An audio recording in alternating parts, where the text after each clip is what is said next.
This is the old Fisher College building that's up for sale. We have entered into a purchase and a sale agreement with them. We're now, with the checks delivered to them? Yes. So they have received the earnest money deposit for this, which has been fully funded by American Rescue Plan Act funds. So the current proposal, which we had previous approval and support from the council, was for $5.2 million of the American Rescue Plan Act funds would be allocated to the Allen Avenue building. We had an initial estimate over 2 years ago of about $4.7 million. We saw that price tag going up, probably closer to $7 million, even though we had 5.2 available in ARPA. The Fisher College, the building at 451 Elm Street, became available for sale. So we looked at the potential of that. We went to the building. We did a number of previews and checks and, kicked the tires on it, make sure this is something that we wanted to do. We made an effort in bringing now before you to secure this property. The property is located in a central location in town, where Allen Avenue is closer to the mall, not exactly in the center of town, but this is adjacent to a GATRA route as well, so it's on bus service route. It gives us more space. It already has a loading ramp as a part of the property, and it also has a tenant in the building. Okay.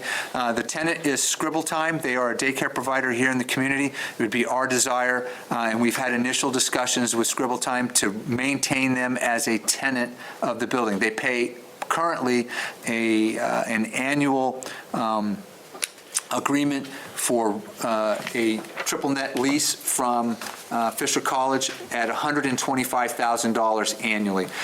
So we're looking to maintain that current relationship, and that would then generate a revenue with the acquisition of this property to it. So the agreed price that we have come to the purchase and sale is $2.3 million. Which includes, prior to our occupation or closing, the replacement of the current roof on the building. That in itself made the deal very attractive because there's a lot of maintenance that we want to do anyway, but that would take that off of our list of potential requirements and save the town considerable.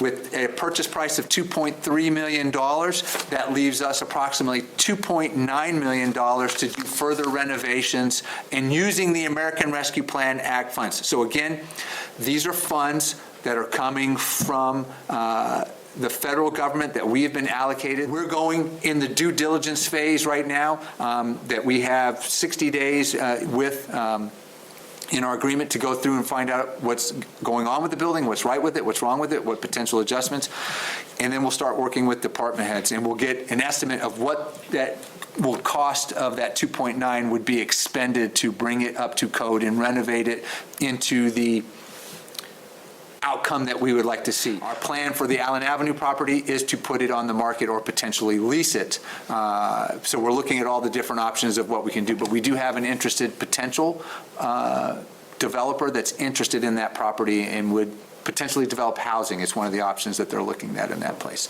So that would then go back onto the tax rolls, right? It was never on the tax rolls before, but whatever it becomes, so that property would then generate revenue that the town had as new growth that the town did not have before. I move to send measure 2023-74 back to the town council with a favorable recommendation.